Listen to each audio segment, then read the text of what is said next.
Fala galera, tudo bem? Professor Elber de Direito de Legislação do WM Concursos. Sejam todos muito bem-vindos. Vamos dar continuidade ao nosso estudo.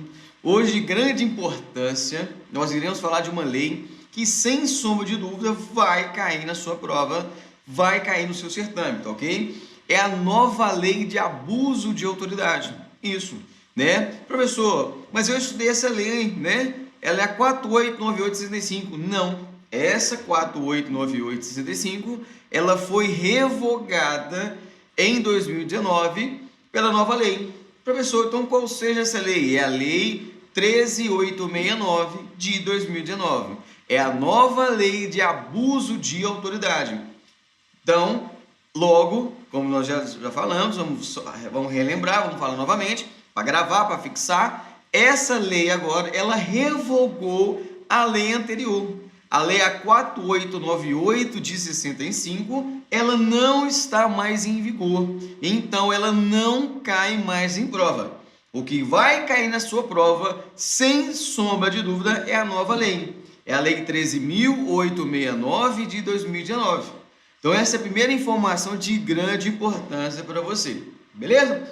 Então vamos lá trabalhar. Vamos primeiro, antes de entrar nos artigos, vamos contextualizar, né, essa nova legislação, principalmente questões do seu processo legislativo lá no Congresso Nacional, né, e alguns pontos importantes aí também, acerca inclusive de entendimentos doutrinários, e nós temos aí ações também ingressadas diante do Supremo Tribunal Federal da sua inconstitucionalidade. Já tem, né, várias ações que buscam declarar inconstitucional essa norma. Então, nós vamos levar alguns pontos importantes aí, antes mesmo de entrar nos artigos, tá ok? Então, vejamos. Olha só, a primeira coisa que o que visa, na verdade, é o agente público. O servidor público, o agente público, ele tem a finalidade pública, né? A supremacia do interesse público, né, em relação ao interesse particular. Então, a primeira coisa que a gente tem que lembrar é o que visa a administração pública, garantir essa coesão, né? Esse senso de legalidade, de moralidade pública, de probidade administrativa, né? Busca o interesse público. E quando há um desvio, nós iremos ver, né? Há um excesso ou um desvio dessa finalidade pública, às vezes, por exemplo, é um interesse particular, há um abuso de autoridade. Então, um abuso de autoridade pode acontecer quando há um excesso, né? Algo desproporcional, desarrazoável e imoderado. E pode acontecer também quando há um desvio da finalidade pública, há um desvio da finalística pública. Então, nós iremos ver, né, alguns pontos. Então, lembrando que o exercício lá das prerrogativas conferidas aos agentes públicos, né, ele deve satisfazer essas prerrogativas a satisfação do interesse público, né, jamais ultrapassando os limites estabelecidos pela lei.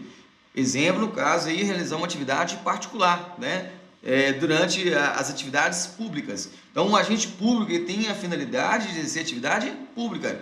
Se ele, em algum momento, ele desvia dessa finalidade, ele pode, inclusive, incorrer em abuso de autoridade. Bacana? Então, olha lá. A eficiência do Estado está diretamente relacionada ao quê? A sua credibilidade, honestidade e probidade de quem, pessoal? Dos agentes, né? Dos agentes públicos. Sob a atuação do corpo funcional, que reflete na coletividade. Então, a busca do interesse público, ele busca o interesse coletivo, difuso, meta, transindividual, porque vai além do indivíduo.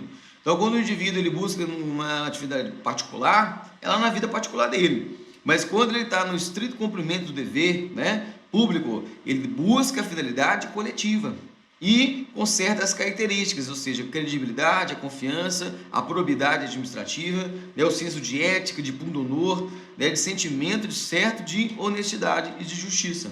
E se ele desvia dessa finalidade de honestidade e justiça, ele pode incorrer em abuso de autoridade, né? Olha lá, influenciando decididamente na formação ético-profissional e política do cidadão, né? Isso influencia justamente, né, nessa finalidade destinada ao cidadão. Bacana? Então vamos lá, caminhando.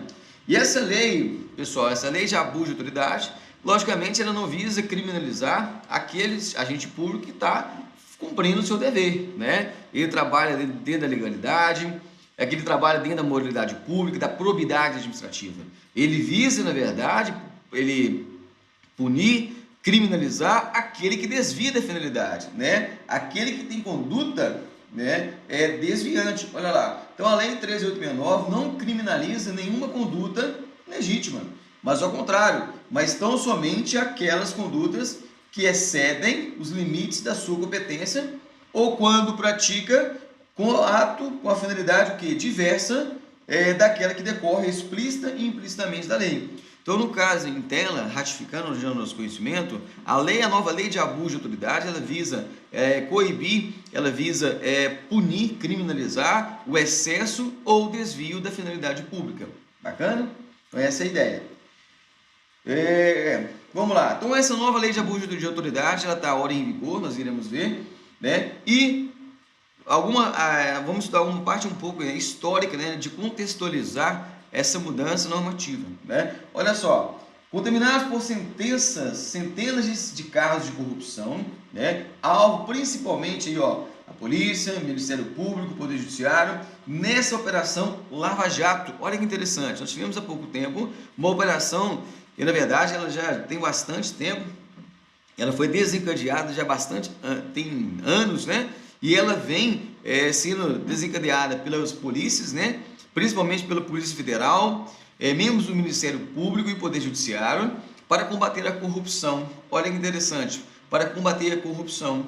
E alguns críticos dizem que o Congresso Nacional ele legislou essa nova lei de abuso de autoridade justamente para tentar engessar, para tentar frear esse ímpeto de combater a corrupção, né? Alguns críticos dizem que o Congresso Nacional legislou acerca dessa criação dessa nova legislação de abuso de autoridade para frear, né, aquele combate à corrupção, né, das polícias, inclusive pela Polícia Federal, o Parquet, o Ministério Público e o Poder Judiciário, né? Então tem essa crítica aí feita pelos alguns doutrinadores. Dizem, né, que a ideia do Congresso Nacional ao legislar, a criar a nova lei de abuso de autoridade, justamente na intenção de buscar uma forma de retaliação a agentes públicos, visando o engessamento da atividade fim das instituições do Estado responsáveis para combater a corrupção. Então é uma crítica, inclusive, aí, por membros do Ministério Público, né, e da magistratura, de tentar frear, né, engessar as operações desencadeadas no combate à corrupção. Bacana? Então o foco principal da nova lei de abuso de autoridade foi a atuação, né, de policiais, representantes do Ministério Público e magistrados, inclusive no plano colegiado, ou seja, a nível de tribunal dos desembargadores. Então essa é a crítica aí dessa promulgação dessa nova lei de abuso de autoridade. Olha só, nós temos o Congresso Nacional, né, dentro do processo legislativo, elaborou lá, dentro da lei, né, do projeto de lei, 30 crimes, novos crimes, né, nessa legislação.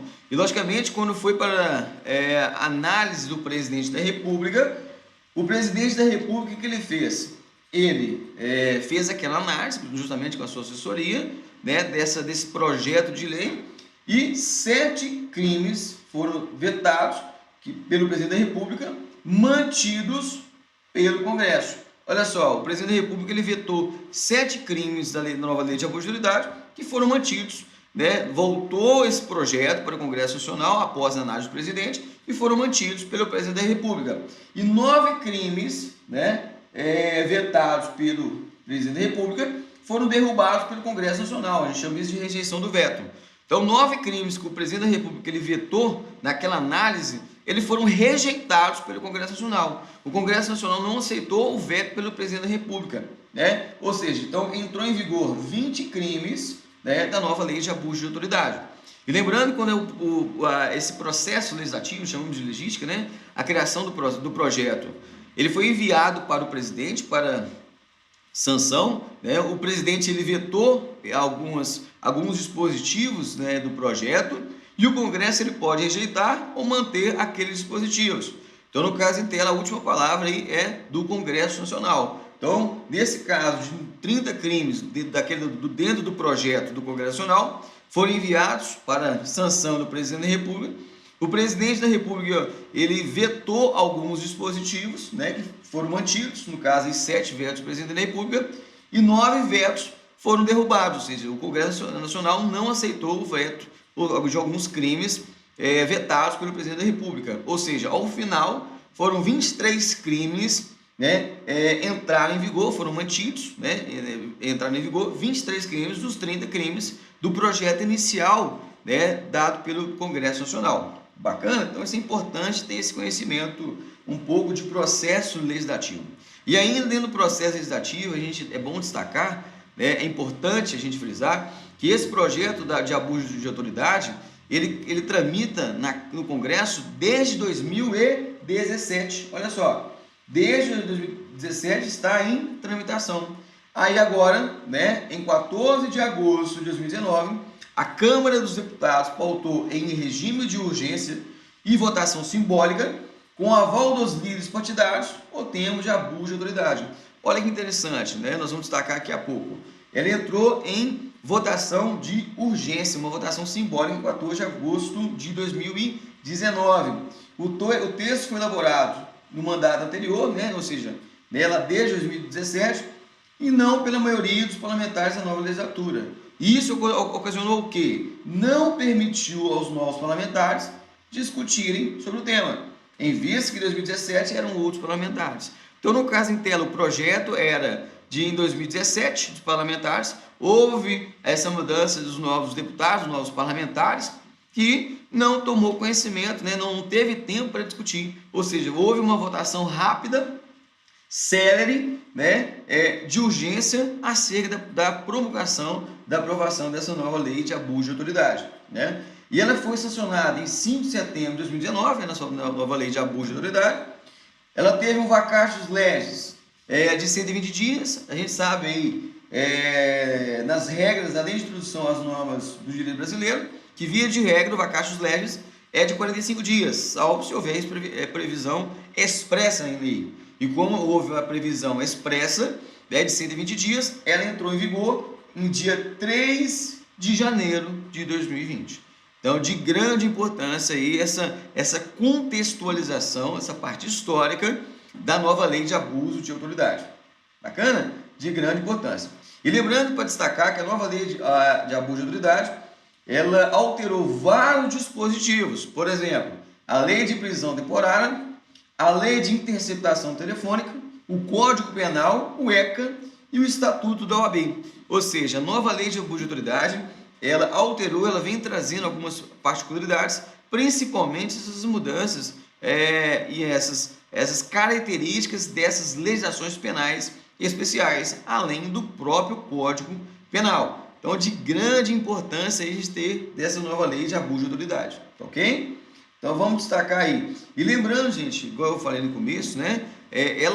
Mesmo ela ter entrado em vigor dia 3 de janeiro de 2020, ela já passa por várias ações diretas de inconstitucionalidade, né? Olha lá, várias ações diretas de inconstitucionalidade, né? Olha lá, a incompatibilidade com os princípios, né? A crítica fala da harmonia e da interdependência dos poderes da República, e é contrário às leis orgânicas da magistratura e do Ministério Público, que garantem as prerrogativas invioláveis desses membros. Ou seja, já passa por diversas ações diretas de inconstitucionalidade, demonstrando que essa legislação está agora em desconformidade com o ordenamento jurídico e está violando, inclusive, as leis orgânicas da magistratura e dos membros do Ministério Público. Então, é de grande importância fazer essa análise, porque ela já passa por diversas ações diretas de inconstitucionalidade, pouco tempo que entrou em vigor. Aí, ó, tem a ação aí do Podemos, Associação Nacional dos Auditores Fiscais, Associação dos Magistrados Brasileiros, do CONAMA, da ANPR, que é a Associação Nacional dos Procuradores da República, a ANPT, Associação dos Procuradores do Trabalho, Associação de Juízes Federais, Associação dos Fiscais de Trabalho, da Receita, Associação Nacional dos Delegados da Polícia Federal. Então já passa por várias ações diretas de inconstitucionalidade impetrada para tornar inconstitucional essa nova lei de abuso de autoridade. Então, de grande importância aí. E entrando um pouco, né, nessa entendimento da lei, ela trouxe, né, os crimes punidos com detenção de 1 a 4 anos. Iremos só de maneira resumida falando quais são eles. Olha lá, decretar a prisão fora dos casos de hipóteses legais, abuso de autoridade, não relaxar a prisão ilegal, iremos ver, Deixar de substituir prisão preventiva por medidas cautelares mais brandas, quando couber, ou no caso a substituição de pena privativa de liberdade por restritivo de direito, por exemplo, em uma prestação de serviços, né? Ou uma suspensão da atividade, do cargo, da função pública, né? Divulgar gravações sem relação com o investigado, expondo a intimidade e ferindo a honra do investigado, iremos ver. Deixar de deferir o habeas corpus, né, quando cabível, né, aquele habeas corpus chamado de remédio constitucional, ação constitucional, né, que visa coibir ali o ato de ilegalidade, abuso de poder, violando o direito à locomoção, do direito de ir e vir do cidadão, né?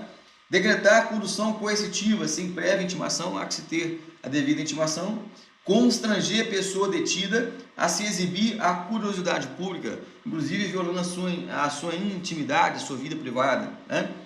Ainda nos crimes punidos com detenção de 1 a 4 anos, submeter o preso a situação vexatória, né, um constrangimento, constranger a pessoa a depor sem ter o dever funcional do sigilo, a pessoa que tem dever funcional do sigilo, por exemplo, né, padres, pastores que tem aquele dever do sigilo.